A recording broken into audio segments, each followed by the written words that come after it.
I speak, rhymes flow into my mind, and as I blaze, I am an immigrant, an alien, a foreigner. And I will feel alright. Saying, let's get together and feel alright.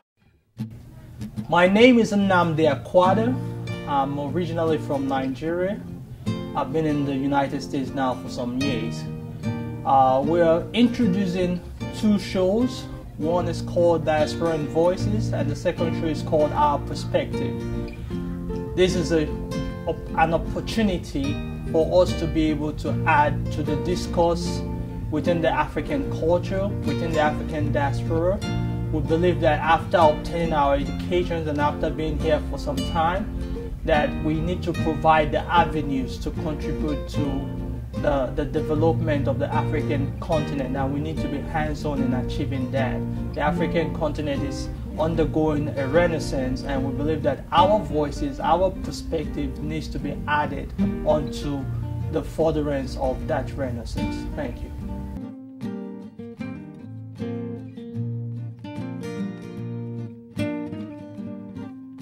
Welcome to our show, our African Diaspora show, Our Perspective. And sitting with us today is Anna Mwalagho from Kenya. She's a poet, she's a musician, she's a dancer. She has it all going on. So Anna, welcome to the show. Thank you, Nnamdi, for having me here today. I'm really excited, and I'm glad it's your first show and I'm your first guest. Good things will happen. Thank you, thank you. So our first question. In 2006, you released your debut album titled Ukweli, The Truth, Ukweli. And in 2011, your second CD, Haki, which means justice. What has informed your passion for the concept of truth and justice? Wow, I always tell people that my passion has always been Africa. I came to this country year 2000, so I've been here like now 12 years. And 12 years, and growing. The fact that when I came here, I always say I never thought I was black until I landed in America. Oh. Then I realized, damn, I'm black. So when now you start thinking about the issues that people here in America going through, and also the way they are looking at Africa in terms of Africa is, some of them even don't think it is a continent. They think it is a country. And also Africa, all the people who are there, poor people. And then you also start thinking about comparing the laws and order in America and in parts of African countries like maybe Kenya, Nigeria, Malawi. You start thinking that, you know, I as a human being, I have the power to make things right.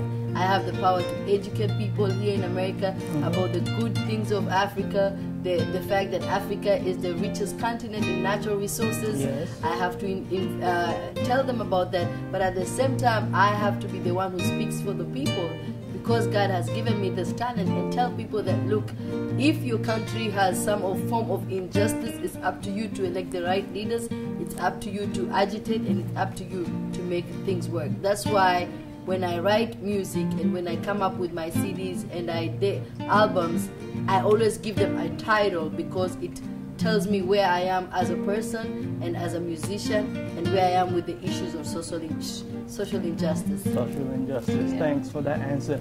In line with that, in line with your concept of wanting to spread that message about Africa, did you make a conscious decision to portray or to sing some of your songs in your native language? Yes, I did. Because of course, all right, most of us in Africa, we had our mother tongues. And apart from before the colonialists came to Africa, we also had our other languages. And we have to be proud of our culture. Culture is also about your language, food, and all that stuff. So for me, if I'm learning English, I know English, I don't see why somebody else out there should not learn Swahili. Definitely. And should not know that Swahili is actually a very powerful language in East Africa right now. So yes, I took that decision not only to educate people or create an awareness of my language, but also because sometimes you want to direct your passion or a song towards the people who understand that language. And I always say, you can always, my audience, the best stuff you do is when you use your originality and authenticity. Excellent. In line with your desire to make changes on the African continent and in Kenya, have you and your devotion to some of your process towards charity. Tell us how you've enabled this to happen in terms of sending some of your resources back home, some percentages of your merchandise, your book, your CD, things like that. Well, you always have to give back, and to me, I can definitely feel like the need to give back is to give back to my society and to the places where I know there is a need. And I have a CD out, 2 CDs out, as you mentioned, a poetry book, a T-shirt, and DVDs. And whenever I perform, be it university, colleges, private events, organization, 10% of that merchandise usually goes to a children's center in Kenya that my mother is one of the people in the board, and so I support them through that.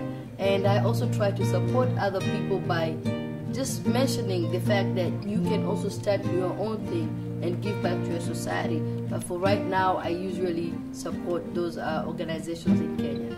Okay. Yeah.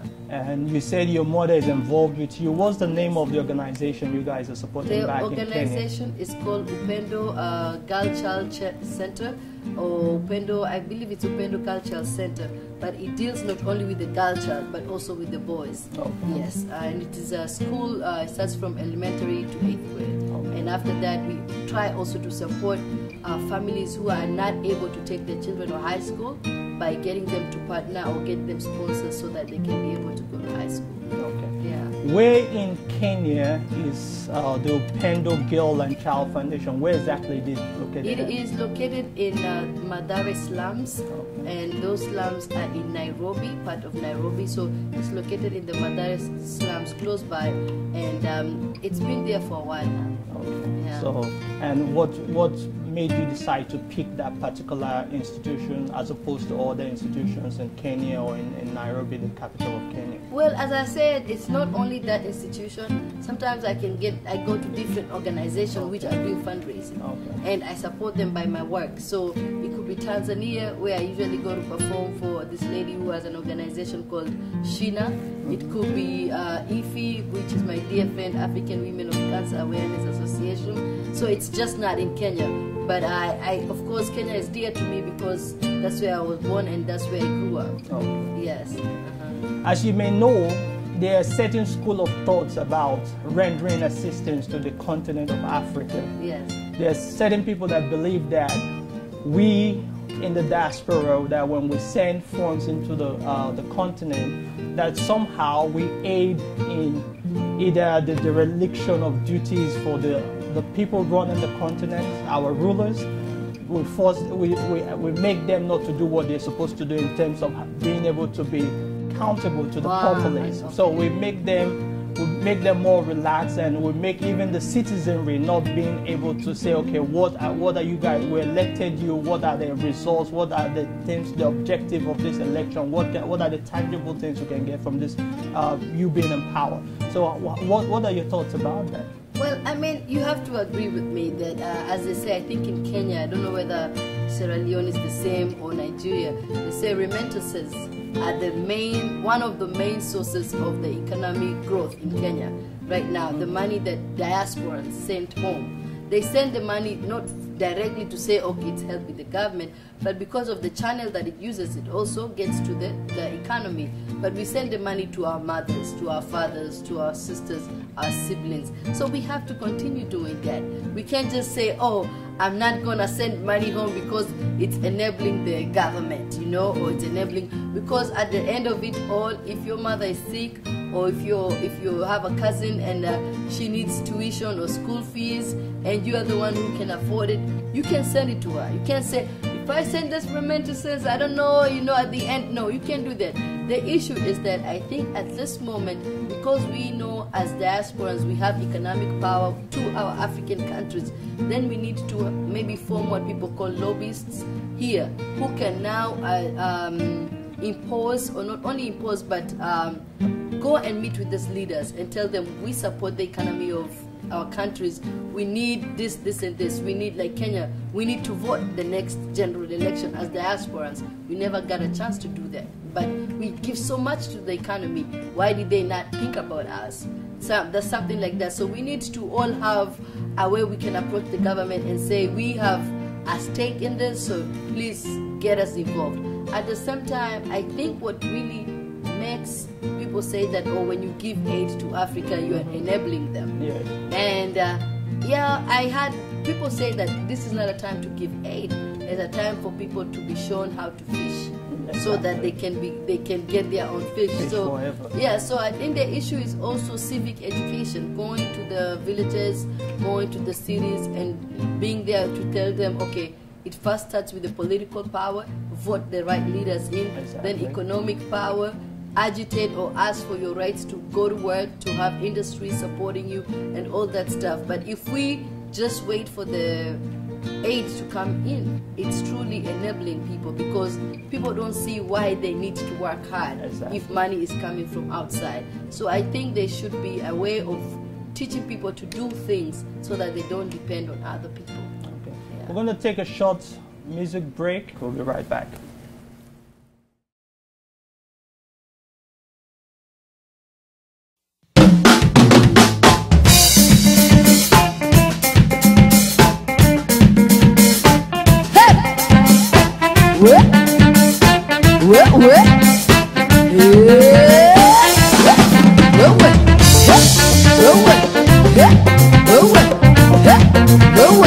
This one is dedicated to all the women in the world, women in North America, South America, Asia, Australia, Europe, Africa, and if there are any women left in Antarctica, this one is also for them.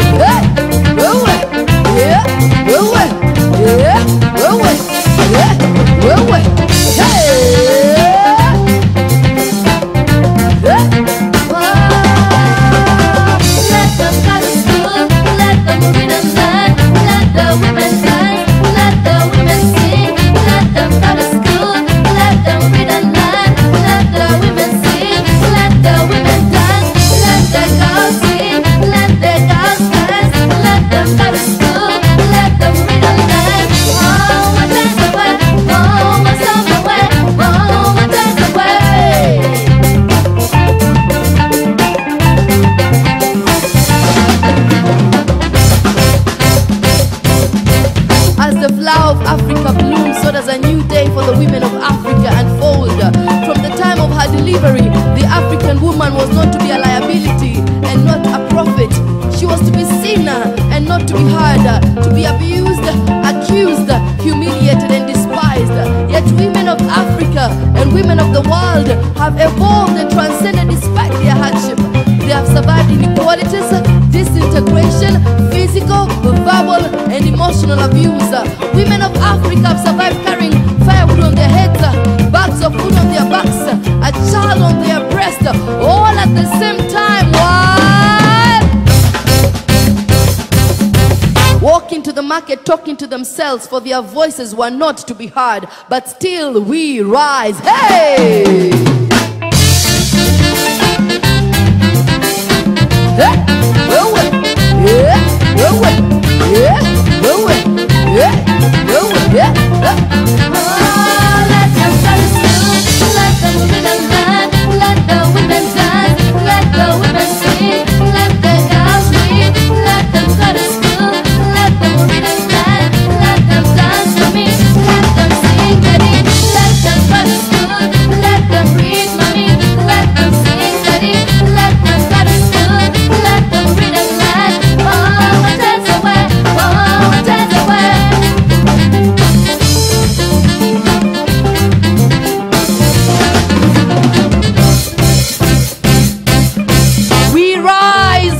Women who paved way for equality and justice. Women like Wangari Maathai, the first African woman to win a Nobel Peace Prize. President Ellen Johnson, the first woman to be elected president in an African country. Mother Teresa, Harriet Tubman, Eleanor Roosevelt, my mother Anna Mwalagho, and of course you and I. We rise because we wear many hats. We are mothers, teachers, politicians, managers, even soldiers, and still humble enough enough to be ideal wives. We rise because our struggles have made us stronger. Thus our backbones have not weakened but hardened to be strong as those of camels, and still we rise. So let us celebrate one another today and rally together to fight new challenges of HIV and AIDS, poverty, breast cancer, and other underlying problems, yet still fighting for proper equality and respect. Let us empower through knowledge, for knowledge is power and lack of it is death. Let us empower through education so we can teach both the boys and the girls the value of the girl child and her need to be respected. Let's empower economically so we can become financially independent, for we are the foundation of the home. Without us the house cannot stand. Let us empower, partner and work together, for united we stand and divided we fall. And to educate a woman is to educate the whole nation, because it takes a home to build a nation.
The battle. We're back to show our perspective. Anna, thanks for coming again. You met, as we mentioned earlier, you're a poet, you're a writer, you're a dancer, Singer, and you're a singer. actress. You're a triple or Quadruple quadruple threat in the Thank you. industry, and you're passionate about not only the continent of Africa, you're passionate about the disposition of the African diaspora and in particular the people in Kenya. So thank you for coming. I would like to get you to do some of your poems, so that show us some of your skills and let the audience know about some of your work. Okay, well, I think I'll do this poem that it's on my first CD as Flavored World, and on my second CD I did it with my band. I also have a African music band called Afro Floetry, and it's called Don't Make Me Change. And because of course my band is not here, I'll do it a cappella, and a lot of immigrants like this poem. It's called Flavored World. As I speak, rhymes flow into my mind, and as I blaze the stage, I hope you will relate and comprehend my linguistic phrases. As I speak your dialectic phrases and use my accentual tongue to bless thee with words of wisdom. I am a victim of discrimination. No, not because I'm black, and sure enough I enter white, but because I am an immigrant, an alien, a foreigner. See, I speak the same words, comprehend the same phrases, but just because my tongue rolls in a different way, that don't mean I'm dumb. And see, yes, comprehend the English, because I probably speak and know more English than you. See, I'm tired of being labeled, people talking to me slow. Hey, like I'm dumb, having some disability of some sort. Sure, disability ain't nobody's choosing. But sister, brother, I am fine, 100% sane. Matter of fact, much better than you in many ways than one. I mean, if you cannot say my name right, Mwalagho, then you have no right to tell me to say water if I know it as water. Eh?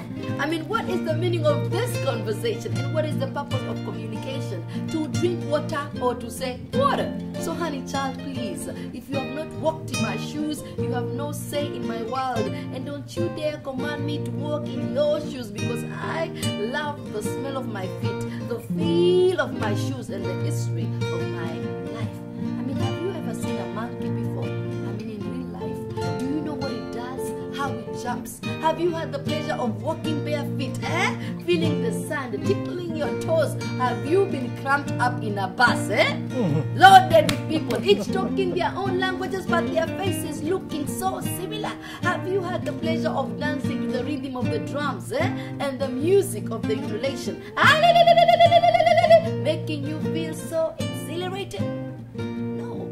See, you cannot understand, just like I do not understand the Halloween madness, the calling before coming to visit, the biggest sale of the year, the exchange of gifts at Christmas, and the time clock moving forward and backwards. Hey, my ways are not your ways, and your ways cannot be mine. So please do not try to change me, because I have no pleasure in asking you to change, for I love you anyway, whether Hispanic, African, American, Indian, Asian, we are all God's children. So why can't we relate, love our difference, exterminate our ignorance that is killing us, and bring flavor into this? Thank you.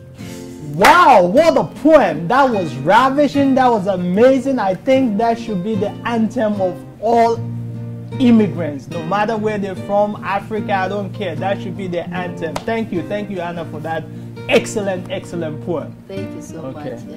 In going back to your philanthropic work, what are the tangible differences you've observed in your contribution back home to the various charities? The difference is, number one, imagine if you found out that you did very well in your 8th level, like in Kenya we have standard 8, and then after that, you know, you are probably a single, you come from a single parent background, and your mother is not working, or your father's not working, or you're orphaned, and then they are telling you you've been accepted to this school but you can't go. And then you try to get help from your relatives there, as they don't afford, they can't afford it. When you, as a person from outside, you are able to say, okay, I can help this person, I can sponsor them. That's right there, that's a very big difference, because you have actually enabled somebody's future to be brighter. So for me, when especially taking people to school or contributing to issues that will help the girl child and the boy child go to school is really the key, because I feel like education is, of course, is the key. It's the foundation to you enabling or getting yourself better from a worse situation. Yeah. Going back to your poetry and your music, one of your songs speaks about the African women, you know, rising. Yes. You know, and given the contemporary situation in the mother continent, why is it important? Why did you feel the need to send this message about the rising up of African women? Well, I have to tell you that how I got to do that is, number one, not realizing what my mother, our mothers, and our grandparents and great-grandparents did or overcame for me to be where I am, you know. And even here in America, when you hear that women at one time were not supposed to be employed, they couldn't wear trousers or pants, they couldn't vote, you know. Women have come from so far, and to me, I just had to write a poem and to celebrate and women all over the world, because I believe I love our men. I love you, my dear brother. But I have to tell you this. I feel that women who have political power and economical power, if they work together, they can really uplift their countries even further. So for me, I was like, I need to bring this voice out and tell women it's time to celebrate each other. It's time for you to rally together and push for even more, because we've come from far. I remember in Africa, my mother told me the story that one of our relatives was not she was always giving birth to a baby girls, and the husband would beat her up. And one time she was beat up so bad that, and she had just given birth to a baby girl, that she didn't survive. So my grandmother had to help to take care of that little girl, just because in those days a girl child was seen as nothing. A liability. A liability, yes. So for us to come from that, not being educated because we are women, to now all women going to school, becoming presidents, owning organization, it's a victory, but still more needs to be done in other parts of the world, including Africa. In speaking about women, one of the most significant women that have come out of Africa in the last century happens to come from Kenya. Yes. Tell us a little bit about the professor. Oh yeah, I've read her book. I met her once, I performed for her, and this is Professor Dr. Wangari Maathai. And she was really, she went through it. She was brutally abused because of agitating against the government at that time. And trying to save natural resources that we have, the forest, the environment. And she not only was able to rally women in Kenya, but women in the world to start an organization. I think they say they raised over, they grew over 4 million or more than that trees. And just that aspect is just a blessing. So when she received a Nobel Peace Prize, I was happy. I was like, this shows that whatever you do, you can be rewarded. It doesn't have to be that you'll be rewarded by the same people, but definitely God seeing that you're doing a good thing for the human race, and definitely your reward will come. And she benefited a lot of women who also did not have ways and means to support themselves by starting this organization. So it was big for Kenya, it was big for the whole world. Yeah. And unfortunately, we lost Professor Wangari Maathai last year, and she, as you said, the founder of the Green Belt movement, yes. And she was an inspiration to us all. Yes. You have received many accolades, many awards from the African diaspora, from your home country, Kenya. And recently, you were also honored by the United States Library of Congress. Yes.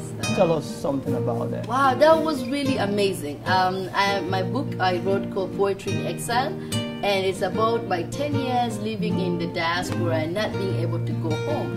And in that I wrote all my struggles, because I started writing poetry I think when I was 14. So it was my way back home in Kenya? Back home. So poetry here became my way of therapy, of healing myself, of finding a way out into this system, of being sane, despite the craziness of America sometimes. So when they honored me and gave me a chance to present my work at the Library of Congress, I was really, really, really humbled and honored and blessed. And I'm actually the first Kenyan woman, I believe, who was honored at the Library of Congress. Wow. And to me, it's a big achievement. My book now is there, and I cooperate and work with them in terms of trying to see which other people can come to the pedestal. But Library of Congress, it's international. Yeah, so I was definitely very, very honored and grateful. As one of the ambassadors of the African diaspora, of Kenya, of the continent, tell us about some of your upcoming projects. Tell us what you have coming in the pipeline. Well, you just mentioned my women video. I wanted to tell the audience that I have my music video for women. It's on YouTube. It's my first official video. So if they Google Anna Mwalagho and just type Women of the World, you'll see my music video. So that's one of my big projects this year that I've been able to do. Coming up as just performances, I will be going to California, and I'll also be going to New Jersey in August to perform.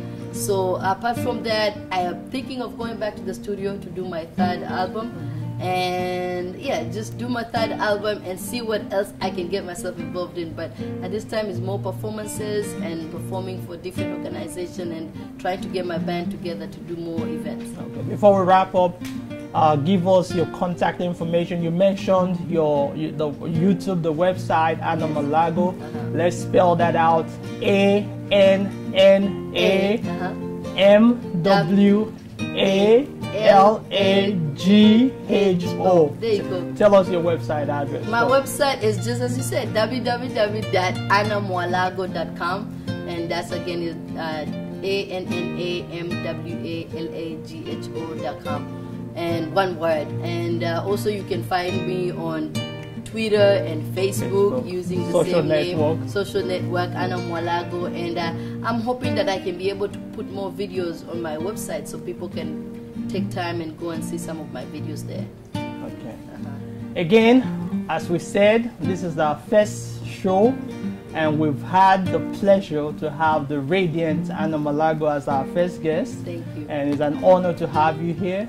And we thank you for coming, for spending this time with us. Thank you, Anna Mwalagho. Thank you, Nnamdi. Thank you. You.